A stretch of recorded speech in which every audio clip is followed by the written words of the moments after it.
찬송가 491장으로 하나님 아버지께 영광 올려드리겠습니다.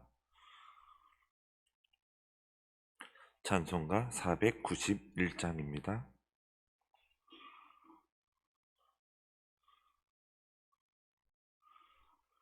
저 높은 곳을 향하여 날마다 나아갑니다.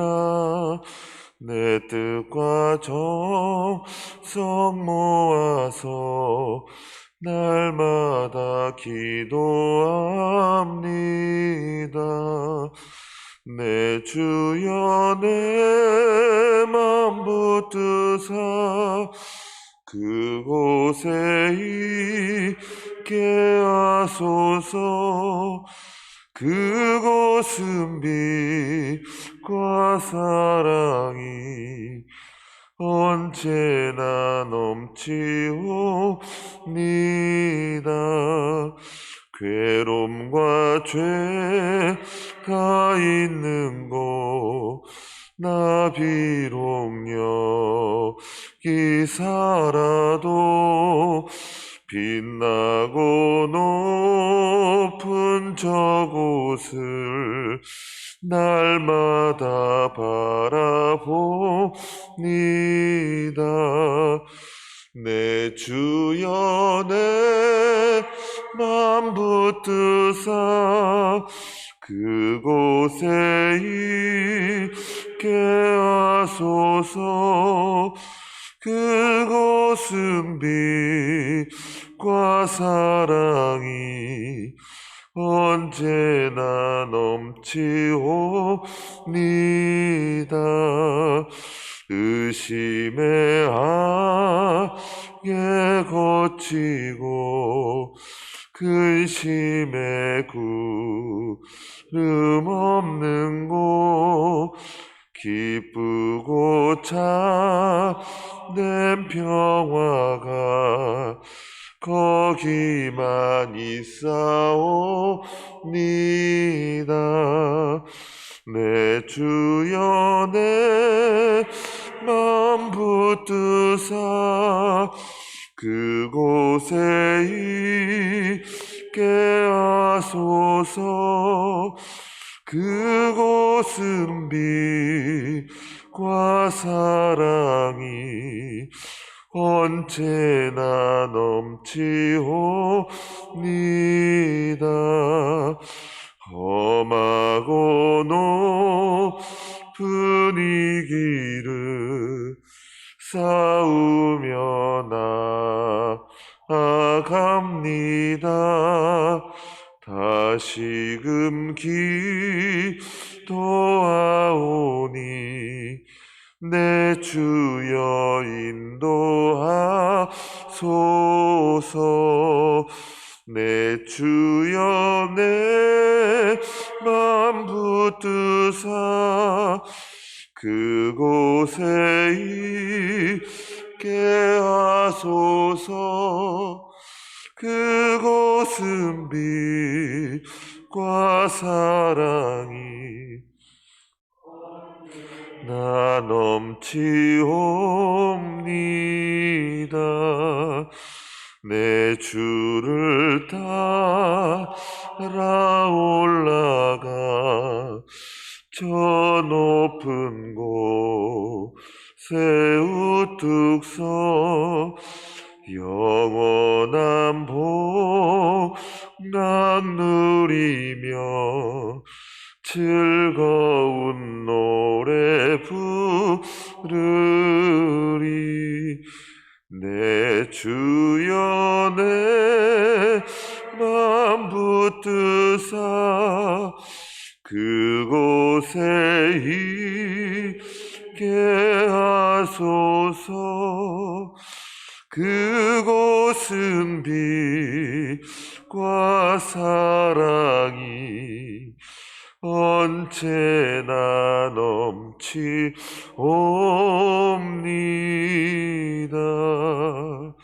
아멘. 하나님의 말씀은 고린도전서 7장 25절에서 40절까지의 말씀입니다. 고린도전서 7장 25절에서 40절까지의 말씀을 한 절씩 교독하시고 마지막 절을 함께 읽겠습니다. 처녀에 대하여는 내가 주께 받은 계명이 없으되 주의 자비하심을 받아서 충성스러운 자가 된 내가 의견을 말하노니 내 생각에는 이것이 좋으니 곧 임박한 환난으로 말미암아 사람이 그냥 지내는 것이 좋으니라.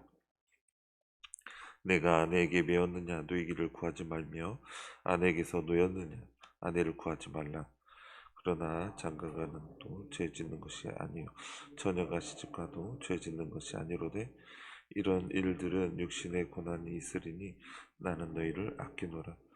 형제들아 내가 이 말 하노니 그때가 단축하여진 고로 이후부터 안에 있는 자들은 없는 자같이 하며 우는 자들은 울지 않는 자같이 하며 기쁜 자들은 기쁘지 않은 자같이 하며 매매하는 자들은 없는 자같이 하며 세상 물건을 쓰는 자들은 다 쓰지 못하는 자같이 하라. 이 세상의 외형은 지나감이니라. 너희가 염려 없기를 원하노라. 장가가지 않는 자는 주의 일을 염려하여 어찌하여야 주를 기쁘시게 할까 하되 장가간 자는 세상 일을 염려하여 어찌하여야 아내를 기쁘게 할까 하여 마음이 갈라지 시집가지 않는 자 처녀는 주의 일을 염려하여 몸과 영을 다 거룩하게 하려 하되 시집간 자는 세상 일을 염려하여 어찌하여야 남편을 기쁘게 할까 하느니라.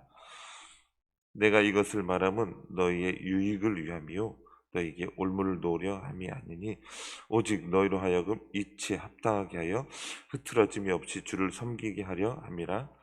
그러므로 만일 누가 자기의 약혼녀에 대한 행동이 합하지 못한 줄로 생각할 때 그 약혼녀의 홍기도 지나고 그같이 할 필요가 있고 원하는 대로 하라. 그것은 죄 짓는 것이 아니니 그들로 결혼하게 하라. 그러나 그가 마음을 정하고 또 부득이한 일도 없고 자기 뜻대로 할 권리가 있어서 그 약혼녀를 그대로 두기로 하여도 잘하는 것이니라. 그러므로 결혼하는 자도 잘하는 거지만 결혼하지 아니하는 자는 더 잘하는 것이니라. 아내는 그 남편이 살아있는 동안에 매어 있다가 남편이 죽으면 자유로워 자기 뜻대로 시집갈 것이나 주 안에서만 할 것이니라. 그러나 내 뜻에는 그냥 지내는 것이 더욱 복이 있으리로다. 나도 또한 하나님의 영을 받은 줄로 생각하노라. 아멘. 사도 바울이 지금 다시 한번 처녀에 대해서 그리고 결혼에 대해서 약혼에 대해서 이렇게 말씀해 주고 있습니다. 25절에서 26절까지의 말씀 제가 읽어보면 처녀에 대하여는 내가 주께 받은 계명이 없으되 주의 자비하심을 받아서 충성스러운 자가 된 내가 의견을 말하노니 내 생각에는 이것이 좋으니 곧 임박한 환난으로 말미암아 사람이 그냥 지내는 것이 좋으니라. 왜 사도 바울이 지금 이렇게 주장을 하고 있느냐의 어떤 키포인트가 되는 말씀이 있다면 임박한 환난입니다. 임박한 환난 때문에 지금 사도 바울은 나는 이렇게 주장한다라는 것입니다. 이렇게 고백하고 있다는 것입니다. 여기서 임박한 환난은 이제 학자들은 이제 종말을 가리킨다고 주장하는 학자도 있지만 이 임박한 환난은 말 그대로 대환난, 환난 때문에 내가 지금 이렇게 환난의 일이 앞으로 있기 때문에 너에게 이렇게 주장한다라는 것입니다. 이 환난은 로마 황제들로 인하여서 앞으로 성도들이 받을 핍박이 박해가 앞에 있기 때문에 이러한 주장을 한다라는 것입니다. 이 고린도 전서가 쓰여진 그 시대가 AD 55년입니다. 그런데 네로 황제가 AD 58년부터 일어나기 시작하여서 AD 58년에서 68년까지 황제에 등극하여 있습니다. 그러니 얼마 있지 않아서 몇 년 되지 않아서 네로라는 성도들을 박해하는 황제가 일어나는 것을 사도 바울은 알고 있었다라는 것입니다. 종말의 때도 알고 있었던 사도 바울은 환난도 일어날 것을 알고 있었습니다. 그래서 이렇게 지금 주장하고 말씀하고 있다라는 것입니다. 네로 황제는 기독교인들을 처음부터 박해한 것은 아닙니다. 그런데 점차적으로 박해하기 시작했습니다. 그리고 어떤 나중에 AD 64년에는 원형 경기장에 큰 불이 일어나고 로마시에 큰 불이 일어났습니다. 이것을 모면하기 위하여서 기독교인들한테 이것을 누명을 씌웠습니다. 그리고 큰 박해를 더욱 당하기 시작하였습니다.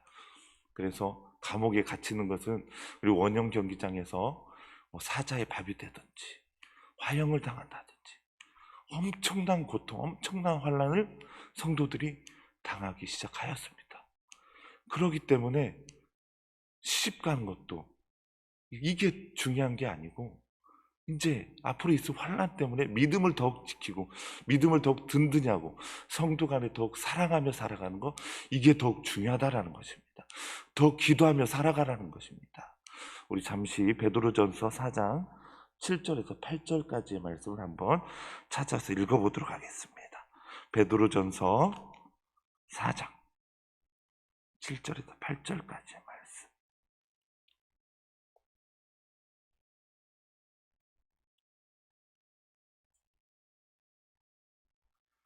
베드로전서 4장 7절에서 8절까지의 말씀을 함께 읽겠습니다. 시작.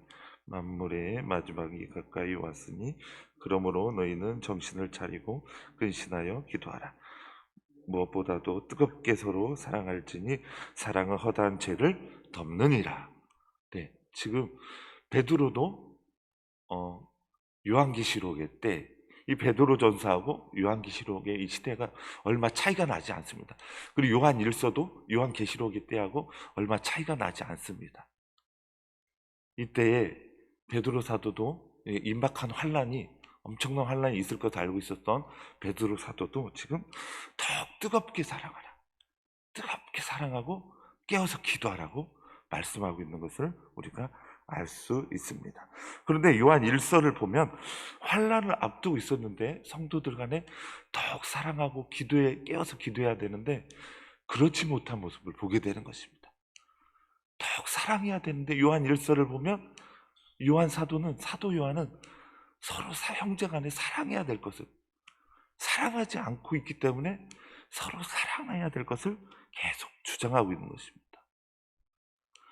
나중에 네로 이후에 어떤 황제가 일어나냐면 도미티아누스라는 네로하고 도미티아누스만 좀 알면 나중에 10명의 황제들이 막 다 일어나거든요. 근데 이런 황제들의 이름을 우리가 다 알 수는 없지만 도미티아누스라는 황제는 네로보다도 더 심하게 성도들을 박해하였습니다. 그래서 성도들이 어디로 들어가냐면 카타콤이라고 하는 데로 들어가게 되는 것입니다. 안타깝게도 이런 환란이 오기 전에 성도들이 더 사랑하였더라면, 더 섬기고 기도하였더라면, 그런데 그렇지 못한 모습을 보게 된다는 것입니다. 그래서 저희도 하나님께 더욱 기도해야 됩니다. 어떤 기도를 드려야 되냐면, 하나님, 교회와 성도들을 핍박하는 지도자가 세워지지 않게 하여 주시옵소서.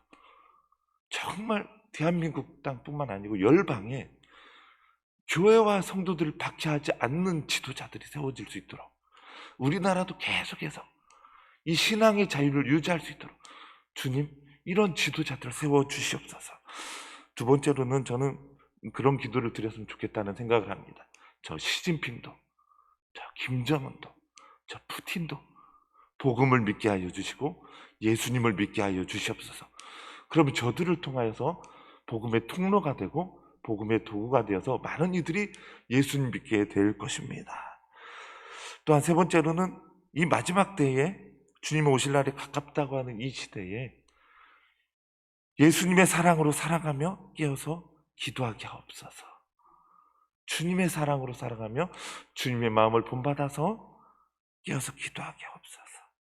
그래서 우리는 더욱 믿음의 지도자들이 세워지도록, 그리고 신앙의 자유를 계속해서 인정하는 그런 지도자가 세워지도록 기도를 해야 되고, 이것은 우리나라뿐만 아니라 열방을 위해서도 기도해야 된다는 것입니다. 28절 말씀 우리 함께 읽어보겠습니다. 28절 말씀입니다. 시작. 그러나 장가가도 죄 짓는 것이 아니요 처녀가 시집가도 죄 짓는 것이 아니로되 이들은 육신의 고난이 있으리니 나는 너희를 아끼노라. 이런 환란, 임박한 환란 때문에 그냥 지내는 것이 좋다고 이렇게 피력하고 있습니다. 근데 장가가도 죄가 아니로되, 장가가도 죄가 아니고 처녀가 시집가도 죄 지는 것이 아니다라는 것입니다.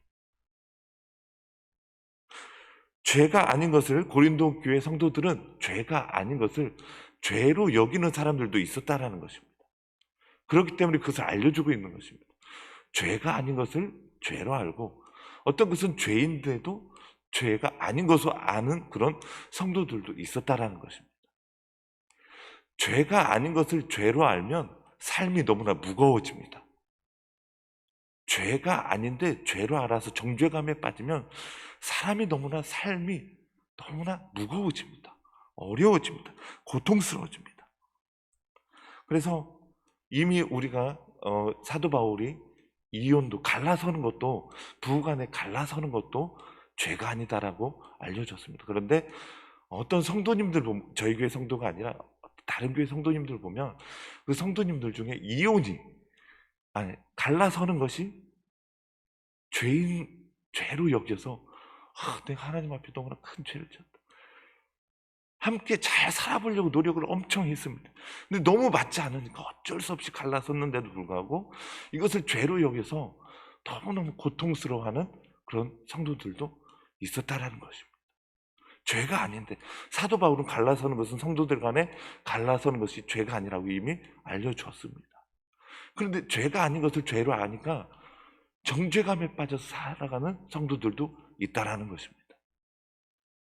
그리고 저 같은 경우는 우상숭배, 제가 우상숭배한 건 아니지만 제사 지내는 곳에 어쩔 수 없이 있게 되었습니다.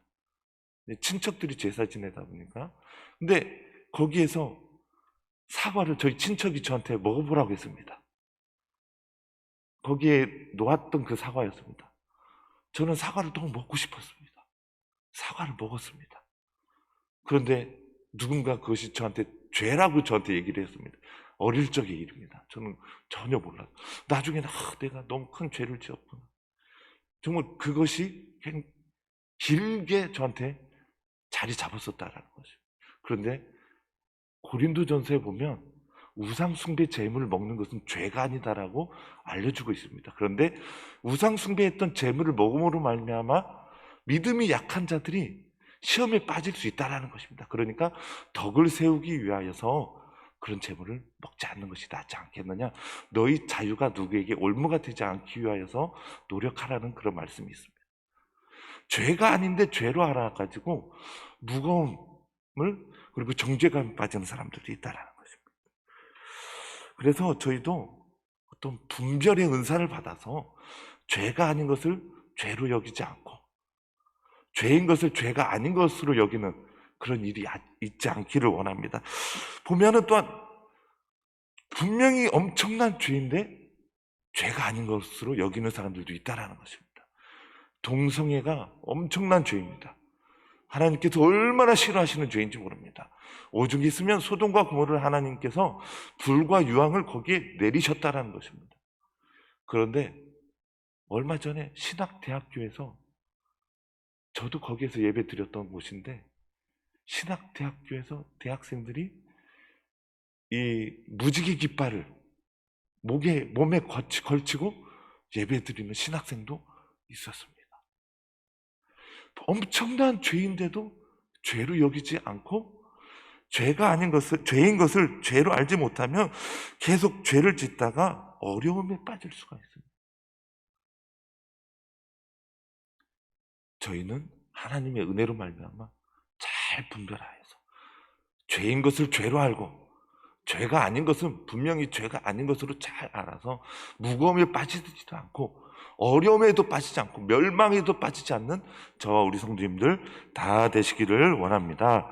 그래서 사도 바울은 지금 이 죄에 대해서 잘 알려주고 있습니다. 28절 말씀입니다. 28절 말씀.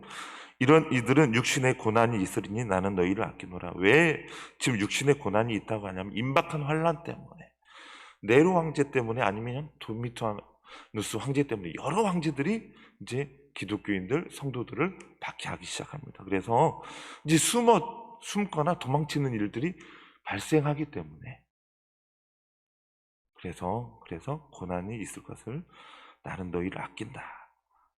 이렇게 하지만 그것은 결혼하여도 죄는 아니다. 라고 알려주고 있는 것입니다. 지금도 저 북한에서는 지하교에서 붙잡혀서 처형당하고 예배드리다가 붙잡혀서 처형당하는 그런 한 간증이 있다면 한 가족이 잡혔습니다. 네, 엄청난 아이가 이제 처형당하는 그런 일이 발생하게 되었습니다. 그때 아이가 엄마의 눈을 바라보면서 어떻게 해야 될지 눈빛으로 어떻게 해야 될지 그때 엄마는 참으라고 믿음을 지켜야 하고 그런 눈빛을 보낸 것을 간증하는 것을 듣게 되었습니다. 그렇습니다. 우리나라에 계속해서 믿음의 지도자를 세워질 수 있도록 기도해 주시기 바라고, 우리나라가 믿음의 국가가 계속해서 될 수 있도록 신앙의 자유를 위하여서, 지도자를 위하여서 믿음의 국가가 되도록 기도해 주시기 바라고, 사람이 죽을 때 후회하는 50가지라는 책이 있습니다. 그 책을 보면, 제가 그 책을 읽어보니까 계속해서 나오는 단어들이 있는데, 주장이 있는데 보니까 이 책에서 요약해 보면 사람들이 죽을 때 후회하는 것들이 사랑하지 못한 것에 대해서 후회하는 것을 발견하게 되었습니다. 더 용서할 걸, 더 베풀 걸, 더 이해할 걸, 더 사랑할 걸. 주님 오실 날이 가까운 이때라고 하는데, 든든한 믿음 안에서 풍성한 사랑으로 살아가시는 우리 성도님들 다 되시기를 원합니다. 기도하시겠습니다. 하나님 아버지, 오늘도 이렇게 새벽 예배를 드리게 하시니 감사드립니다. 주님이 언제 오실지 저희는 알지 못하지만 복음 안에서 끝까지 사랑하며 섬기며 베풀며 용서하며 관용하며 살아갈 수 있도록 주님 도와주시고 은혜를 베풀어 주시옵소서. 우리나라가 주님 오실 때까지 믿음의 나라, 제사장의 나라가 될 수 있도록 신앙의 자유가 유지되는 나라로 주님께서 인도하여 주시옵소서. 계속해서 자유민주주의 국가로 서게 하여 주시고, 저 북한의 김정은도 또한 저 중국의 시진핑도 푸틴도 복음을 믿고 예수님 믿고 그들의 복음의 통로가, 복음의 도구가 되게 하여 주시옵소서. 5월 가정의 달을 맞이하여 대한민국 가정마다 주님의 은혜로 샬롬과 에이레네의 축복을 허락하여 주시고, 주의 평강 안에서 가정마다 주님의 은혜로 슬픔을 만난 가정에 기쁨이 넘치게 하시고, 눈물 흘리는 가정마다 웃음꽃이 만발하게 하여 주시고, 재정과 건강의 문제로 신음하는 가정이 있다면 오병이의 기적과 달리다고하는 역사로 주님께서 인도하여 주시고 그것을 경험하게 하여 주시옵소서. 주님, 대한민국을 불쌍히 여기셔서 주님께서 너무나 싫어하시는 동성애가 사라지고 차별금지법이 제정되지 않도록 주여 은혜를 베풀어 주시옵소서. 대한민국과 수많은 나라에 확산되는 이슬람도 물리쳐 주시고 이슬람이 확장되지 않도록 주님 막아 주시옵소서. 열방의 많은 이들이 복음을 믿고 구원받게 해주시고, 교회의 수가 날로 많아지게 하시고 주의 백성의 수가 날로 폭발적으로 증가하게 하여 주시옵소서. 주님, 오늘도 사랑하며 섬기며 용서하며 관용하며 살아갈 수 있도록 은혜 내려 주시옵소서. 예수님의 마음으로 살아가도록, 예수님의 마음을 많이 닮아가게 하여 주셔서 신성한 성품에 더욱 이르도록, 그래서 사도 바울처럼 주의 장성한 분량에 이르러도 주님 은혜를 베풀어 주시고 도와주시옵소서. 예수님의 이름으로 기도드렸습니다. 아멘.